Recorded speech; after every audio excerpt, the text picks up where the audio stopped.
آپ کے علم میں ہوگا کہ اس وقت دنیا کی کل آبادی سمجھی جاتی ہے 6 ارب یعنی 600 کروڑ. اس میں کم سے کم 120 کروڑ مسلمان ہیں امت مسلمہ. گویا کہ ہر 5واں انسان جو ہے دنیا میں وہ حضور صلی اللہ علیہ وسلم کا کلمہ پڑھتا ہے. اتنی بڑی تعداد. اس کے ساتھ ہی کتنا بڑا علاقہ جو ہے اس زمین کا وہ اللہ تعالیٰ نے اس امت کے قدموں تلے رکھا ہے. اگر آپ نے نقشہ دیکھا ہو دنیا کا تو آپ کو معلوم ہونا چاہیے کہ شمال میں جو بہت بڑا یہ نظر آتا ہے سائبیریا اور روس کا علاقہ، یہ سب غیر آباد ہے. اس طرح شمالی امریکہ میں بھی کینیڈا سے اوپر بڑے بڑے آپ کو بر اعظم سے نظر آئیں گے، یہ سب غیر آباد ہیں. جو آباد علاقہ ہے دنیا کا اور جو زرخیز علاقہ ہے دنیا کا، اس کا کتنا بڑا حصہ ہے کہ جو امت محمد صلی اللہ علیہ وسلم کے قدموں تلے. انڈونیشیا ملائیشیا سے چلے آئیے، اس کے بعد مسلسل چاہے کہیں مسلمان اقلیت میں تھوڑے بہت ہیں، لیکن پھر بنگلہ دیش آتا ہے، بڑی عظیم اکثریت کا ملک ہے. پھر بھارت میں اگرچہ اقلیت میں ہے لیکن 20 کروڑ مسلمان بھارت میں اس وقت ہے. پھر جو پاکستان سے شروع ہوا سلسلہ، افغانستان، ایران، چلتے جائیے ادھر ترکستان، چینی ترکستان، روسی ترکستان، پھر آگے چلیے عالم عرب، افریقہ کا پورا شمالی علاقہ، افریقہ کا تقریباً سارا وسطی علاقہ. یہ سب کیا ہے؟ کتنا بڑا رقبہ ہے. اور ہر طرح کی نعمت اللہ نے دی ہے. اس میں نباتات بھی ہیں، اس میں معدنیات بھی ہیں، اور سب سے بڑھ کر آج کی دنیا میں جو اہم ترین شے ہے کہ پیٹرول جو ہے، تیل جو ہے، اس کے سب سے بڑے ذخائر وہ ہیں کہ جو مسلمانوں کے قدمے تلے. اتنی تعداد میں ہونے کے باوجود، اتنے وسائل کے پر بظاہر قابض ہونے کے باوجود، سوال یہ ہے کہ کیا آج دنیا میں امت مسلمہ کو عزت حاصل ہے یا یہ ذلیل ہے؟ اسے غلبہ حاصل ہے یا مغلوب ہے؟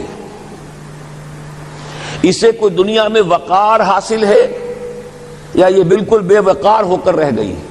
یہ بات ہے جو ہمارے سمجھنے کی ہے. آج کیوں ذلیل کہ کل تک نہ تھی پسند گستاخی فرشتہ ہماری جناب میں. اس وقت صورت یہ ہو چکی ہے، آپ کو معلوم ہے کہ ہر جگہ پر پسماندگی کا نشان مسلمان ہیں. ہمارے سارے وسائل پر دوسروں کا قبضہ ہے. ایک ہی شے رہ گئی تھی، تیل، خلیج کا تیل، اس پر بھی آ کر امریکہ کی فوجیں اس کے سر پر بیٹھ گئی ہیں. سارا کا سارا تیل اب ان کے قبضے میں ہے. ادھر خلیج کے دہانے کے دونوں طرف وہ اپنے مورچے بنا رہے ہیں تاکہ یہاں کسی کا داخلہ نہ ہو سکے. بڑے بڑے جتنے لوگ ہمارے ہیں ان سب کی دولت ان کے پاس ہے. کہنے کو تو سلطان اور برونائی دنیا کا امیر ترین آدمی ہے، لیکن دولت ہے کہاں اس کی؟ انویسٹڈ تو وہی ہے، اسی کے بینکوں میں ہے، انہی کی کمپنیوں میں ہے. کسی کے پاس کچھ نہیں ہے. سعودی عرب کے کوئی ڈالرز ہیں تو کہاں ہیں؟ جیسے شہنشاہ ایران کا جو اثاثہ تھا، سرمایہ تھا، جو سارا کا سارا انہوں نے جو ہے وہ فریز کر لیا. تو یہ دولت تو ساری وہی ہے. کہنے کو ہے کہ آپ کے اکاؤنٹ میں اتنا روپیہ ہے، لیکن سوال یہ کہ وہ اکاؤنٹ فی الواقع کس کے قبضے میں ہے؟ پھر آپ کو معلوم ہے کس طریقے سے مسلمانوں کے ساتھ سلوک ہو رہا ہے. ہر جگہ پر جہاں چاہیں، جس طرح چاہیں انہیں ستا لیں. اور ان میں بھی سب سے بڑھ کر جو بات میں آپ سے کہوں گا، آج دنیا میں جتنے بڑے پیمانے پر محمد عربی صلی اللہ علیہ وسلم کی توہین و تذلیل ہوئی ہے، پوری انسانی تاریخ میں نہیں ہوئی. رشدی نے کتاب لکھی، بدترین حملے کیے. کیا رنگیلا رسول کتاب تھی جو لکھی تھی کسی ہندو نے، جس کو کہ ایک مسلمان نے پھر خنجر گھونپ کر اور ہلاک کر دیا تھا. وہ تو کچھ بھی نہیں تھی. اس کتاب کو رنگیلا رسول کو 100 سے ضرب دیجئے تو یہ کتاب بنتی ہے، سیٹنک ورسز. اور وہ ملینز نہیں بلینز کی تعداد میں شائع ہوئی. اس کے خلاف احتجاج اگر کسی نے کیا ہے تو ان کے اوپر جوتے پڑے ہیں، ان پر ڈنڈے پڑے ہیں. پوری مغربی دنیا اس کے پیچھے آ گئی ہے، سپورٹ کیا ہے. لے دے کے ایک ملک نکلا ایران، اس نے کم سے کم یہ کہ اس کے قتل کا فتویٰ تو دیا، لیکن کیا کرے، قتل کرنے کی تو نوبت نہیں آئی. پورا عالم عیسائیت اس کی پشت پناہ ہے، اس کی مدد کر رہا ہے. یہ اتنی بڑی توہین محمد رسول اللہ صلی اللہ علیہ وسلم کی اور آپ کی ازواج مطہرات کی اور یہ بظاہر ایک ایسے شخص کے ہاتھوں جس کا نام مسلمانوں کا سا ہے، اس کا اتنا بڑے پیمانے پر ہونا، اور پھر یہ کہ مسلمان 120 کروڑ ہونے کے باوجود کچھ نہیں کر سکتے۔ میں وہ چیزیں نہیں گنوانا چاہتا کہ 15 لاکھ جو ہیں وہ ہمارے افغان بھائی جو ہیں انہوں نے جانیں دی، فائدہ کس کو پہنچا؟ تاحال امریکہ کو، کہ اس کی جو مد مقابل قوت تھی USSR وہ ختم ہو گئی۔ اسی طریقے سے جو کچھ کشمیر میں ہو رہا ہے، ہماری بے حمیتی، بے غیرتی کا عالم یہ ہے، ہم کچھ اندر خانے تھوڑی بہت کو مدد کر کے سمجھتے ہیں کہ ہم نے فرض ادا کر دیا، جبکہ فرض تو یہ ہونا چاہیے تھا کہ ہم براہ راست اعلان کرتے اور انڈیا کو الٹیمیٹم دیتے کہ سٹاپ دس بزنس، یا یہ کہ پھر ہم سے جنگ ہے۔ جنگ کا نتیجہ تو پھر اللہ جس کو چاہے دے گا۔ اگر انسان اللہ تعالیٰ پر اعتماد رکھتا ہو، توکل رکھتا ہو، اپنے موقف کی حقانیت پر بھی اسے یقین ہو، تو کم من فیۃ قلیلۃ غلبت فیۃ کثیرۃ، تاریخ میں ہمیشہ ہوتا آیا ہے کہ چھوٹی قوتیں جو ہیں ان کو غلبہ اللہ نے عطا کیا ہے بڑی قوتوں پر، لیکن بے غیرتی کا عالم یہ ہے، بے حمیتی کا عالم یہ ہے۔ زبانی کلامی ہم سے بڑا ہمدرد کوئی نہیں مسلمانان کشمیر کا، جس لیڈر کو دیکھو بڑھ چڑھ کر بیان دے گا، لیکن عملاً ہم کیا کر رہے ہیں؟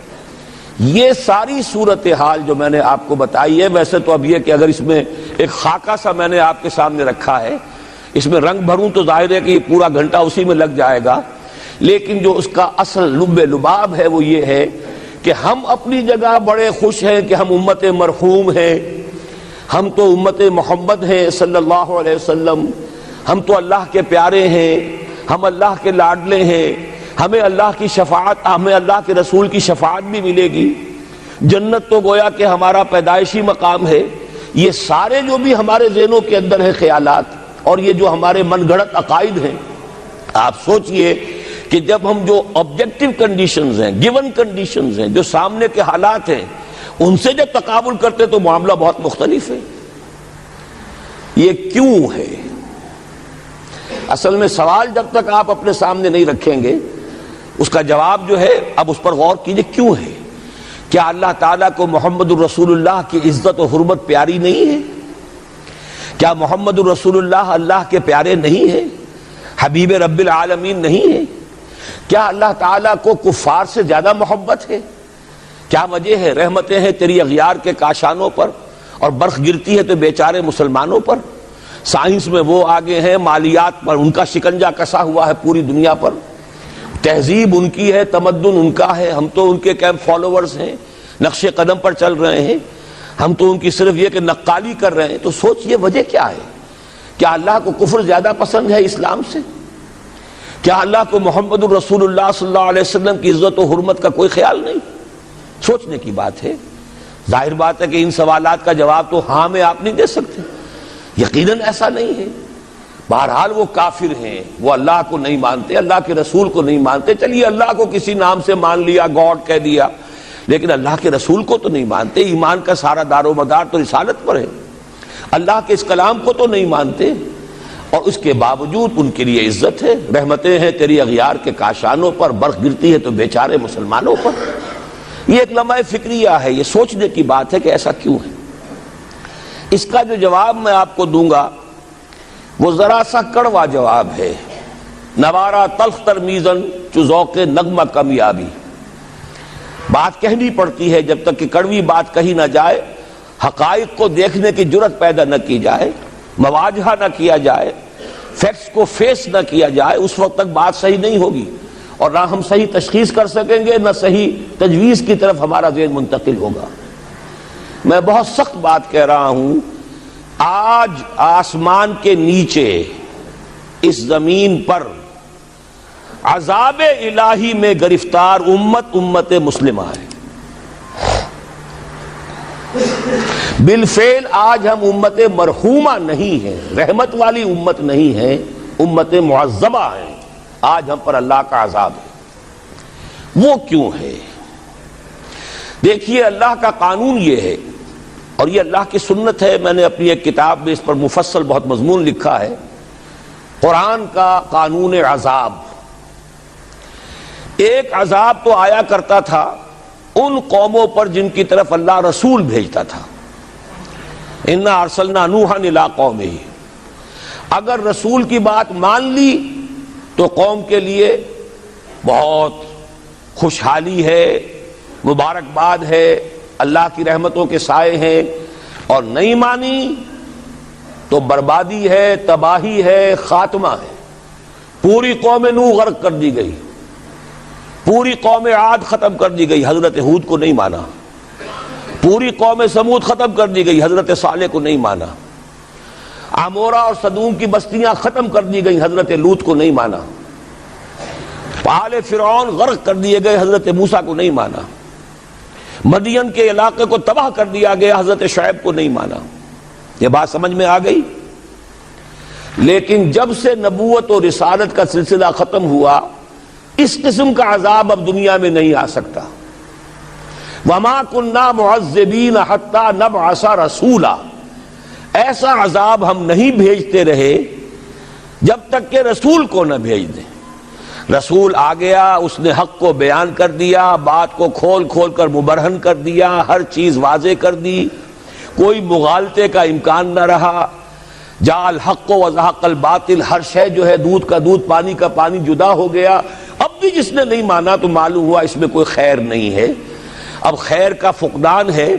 تو اس قوم کو جیسے کہ آپ باغ کے اندر جھاڑو دے کر جب کوئی آندھی چلے تو پتے گرے ہوئے ہوتے ہیں، ان پتوں کو ایک جگہ جمع کر کے دیاسلائی دکھا دیتے ہیں تاکہ یہ پتے جو ہیں یہاں پر بدزیبی کا ذریعہ نہ بنے، تو پوری قوم ہلاک، کالم یغنوا فیہا، ایسے ہو گئے جیسے تھے ہی نہیں۔ یہ عذاب اب نہیں آئے گا، اس لیے کہ آخری نبی، آخری رسول محمد الرسول اللہ صلی اللہ علیہ وسلم۔ اب آج جو عذاب آتا ہے، دیکھیے کافروں کے لیے عذاب اصل میں آخرت میں ہے۔ دار العذاب، دار الجزا، وہ تو آخرت ہے، یہ تو دار الامتحان ہے۔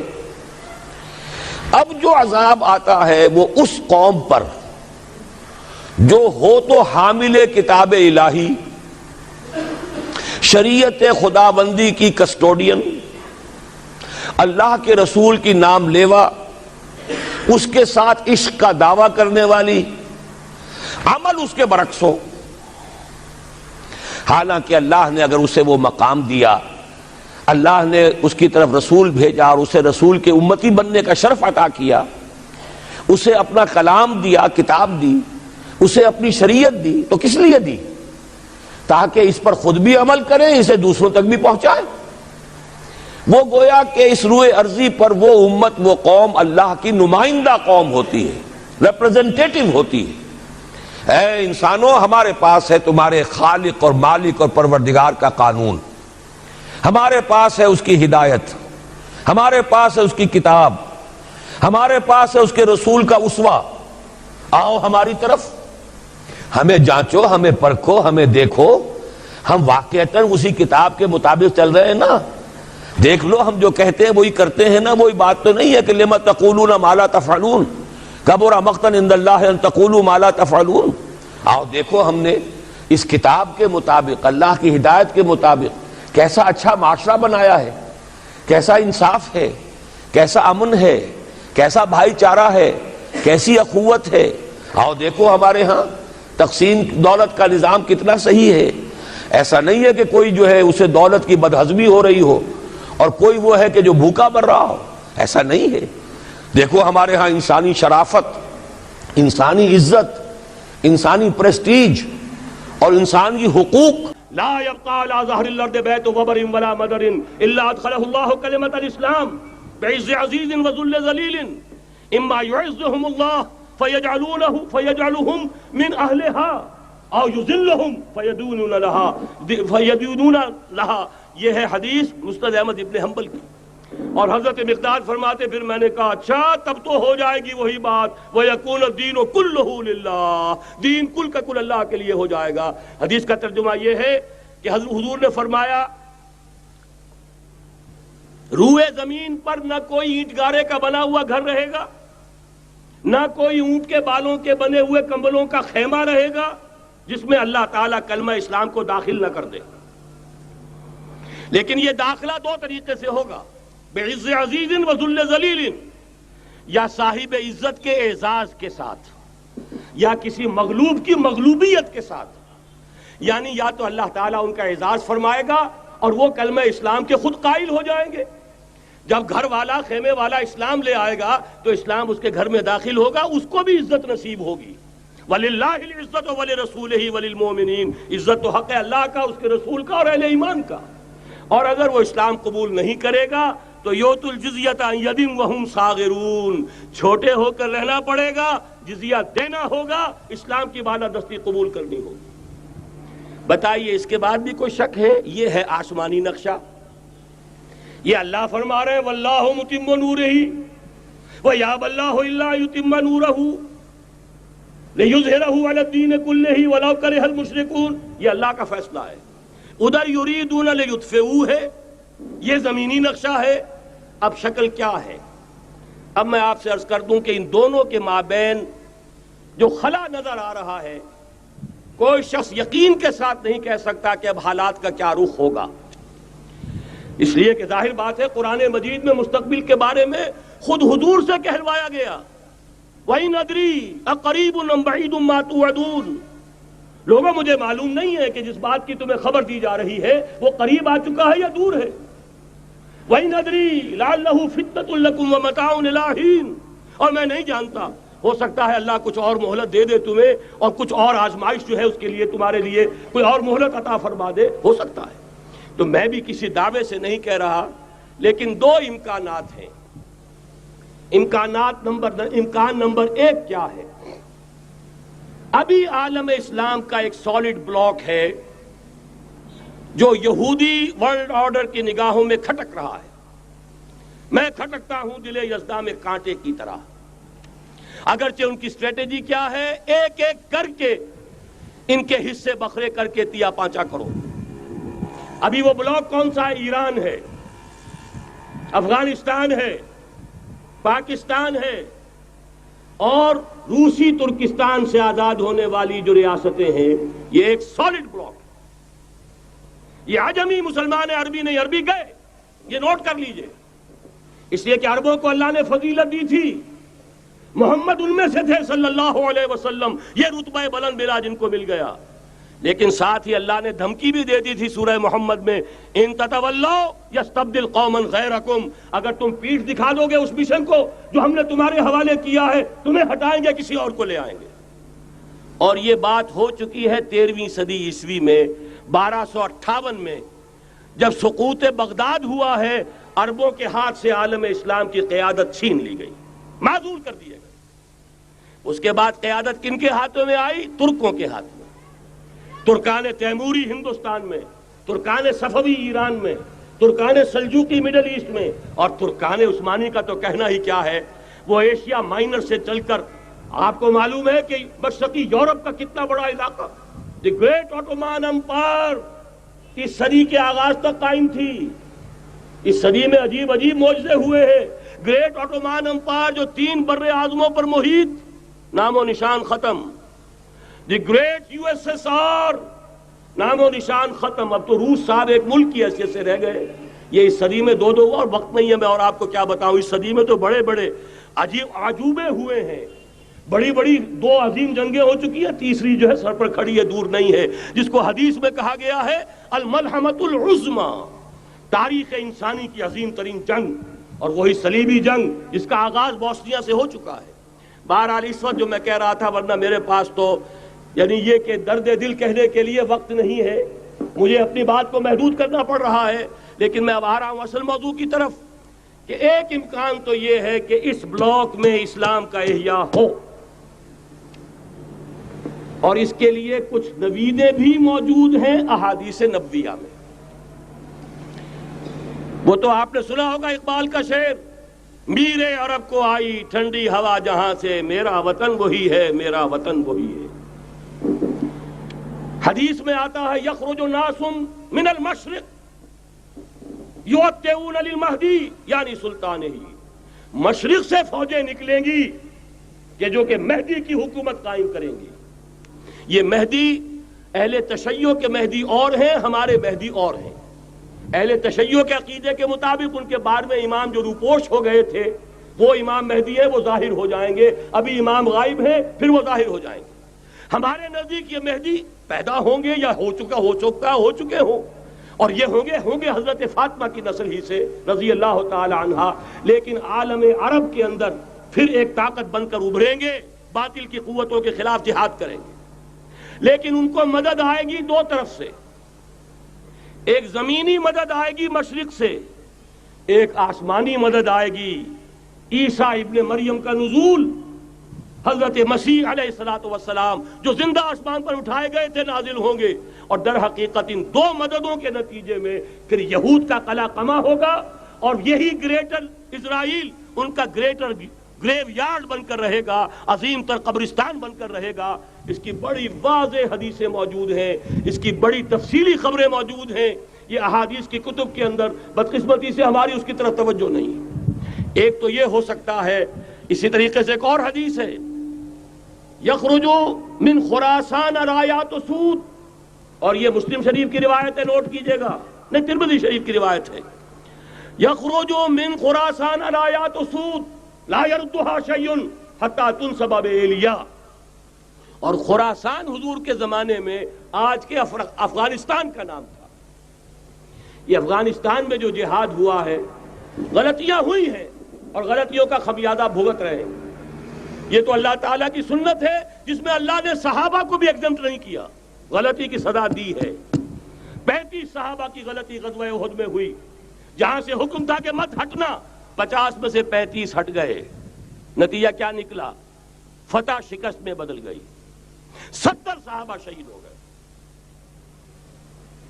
اللہ تعالیٰ نے فرمایا وَلَقَدْ صَدَقَكُمُ اللَّهُ وَعْدَهُ إِذْ تَحُسُّونَهُم بِإِذْنِهِ حَتَّى إِذَا فَشِلْتُمْ وَتَنَازَعْتُمْ فِي الْأَمْرِ وَعَصَيْتُمْ مِن بَعْدِ مَا أَرَاكُمْ مَا تُحِبُّونَ۔ مسلمانوں، ہم سے گلہ نہیں کر سکتے، ہم نے اپنا وعدہ سچا کر دکھا دیا تھا جبکہ تم انہیں گاجر مولی کی طرح کاٹ رہے تھے، لیکن جب تم ڈھیلے پڑ گئے، تم نے ڈسپلن کو توڑا، تم نے اختلاف کیا، تو سزا دی ہم نے۔ تو اگر صحابہ کرام رضوان اللہ تعالی علیہ مجمعین خیر الناس بعد الانبیاء، پوری نوع انسانی کے اندر انبیاء کے بعد بلند ترین انسان، اگر ان کی بھی غلطی کا خمیازہ جو ہے اللہ نے چکھایا، کیوں چکھایا؟ ضروری تھا، آئندہ کے لیے سبق ہو جائے۔ یہ وَلِيُمَحِّصَ مَا فِي قُلُوبِكُمْ، تاکہ تمہارے دلوں کے اندر اگر کہیں کوئی کھوٹ ہے اور پاک کر دیں ہم۔ اس لیے بہرحال غلطیاں ہوئی ہیں افغانستان میں، ایک امام کے ساتھ بیعت نہیں تھی، بلکہ بدقسمتی اور بڑھ کر یہ ہے بیعت کر کے توڑ دی۔ عبد الرسول سیاف صاحب کے ہاتھ پر ہمارے پاکستان کے 7 گروپ جو تھے، انہوں نے عین حرم میں بیٹھ کر بیعت کی اور پاکستان آ کر بیعت توڑ دی، سزا اس کی مل رہی ہے۔ آپس کی خانہ جنگی یوں ہی نہیں ہو رہی، کوئی سبب ہے، لہذا یہ سزا تو ملے گی، لیکن جتنا خون یہاں پر خلوص کے ساتھ دیا گیا ہے اس کی مقدار بھی کم نہیں ہے، یہاں سے خیر برآمد ہوگا۔ اور دوسری بات اپنے بارے میں نوٹ کر لیجئے، یہ پاکستان، بچا کھچا Pakistan, what remains of Pakistan, یہ اصل میں ہے کیا؟ مولانا بہت خوبصورت انداز میں فرما رہے تھے، یہ 313 نہیں تھے، اسلام تھا۔ اسی طرح نوٹ کیجئے، پاکستان نہیں ہے، 4 صدیوں کی تجدیدی مساعی کا حاصل ہے۔ آپ نے کبھی نوٹ کیا ختم نبوت کے بعد اب سب سے اونچا منصب کس کا ہے؟ مجددین۔ سنن ابی داؤد کی روایت، ان اللہ یبعث فی هذه الامہ علی راس کل 100 عام من یجدد لها دینها۔ اور نوٹ کیجئے، کوئی بات ہے 1000 برس تک سارے مجدد عالم عرب میں پیدا ہوئے، جیسے ہی دوسرا 1000 سال شروع ہوا، الف ثانی کا مجدد اعظم شیخ احمد سرہندی کہاں تھا؟ صنم خانہ ہند میں حاضر ہوا۔ میں شیخ مجدد کی لحد پر، وہ خاک کے ہے زیر فلک مطلع انوار، گردن نہ جھکی جس کی جہانگیر کے آگے، جس کے نفس گرم سے ہے گرمی احرار۔ وہ پھر 12ویں صدی کا مجدد اعظم امام الہند شاہ ولی اللہ دہلوی، 13ویں صدی کا مجدد اعظم سید احمد بریلوی، اس کے خون کا امین اور اس کے ساتھ کے شہداء کے خون کا امین، ان کے جسموں کا امین، آپ کا خطہ ہزارہ، آپ کا خطہ سوات، اس میں ان کی جانیں ہیں جو دی گئی ہیں۔ اور وہ نہایت میں آپ سے عرض کر دوں، دور صحابہ کے بعد اتنا خالص اسلامی جہاد پوری مسلمان تاریخ میں نہیں ملے گا جتنا وہ تحریک شہیدین کا تھا۔ 14ویں صدی ہجری میں شیخ الہند جیسا مجاہد اعظم کہ انگریز نے گرفتار کر کے قید بھی کیا ہے، تو کہاں ہندوستان میں نہیں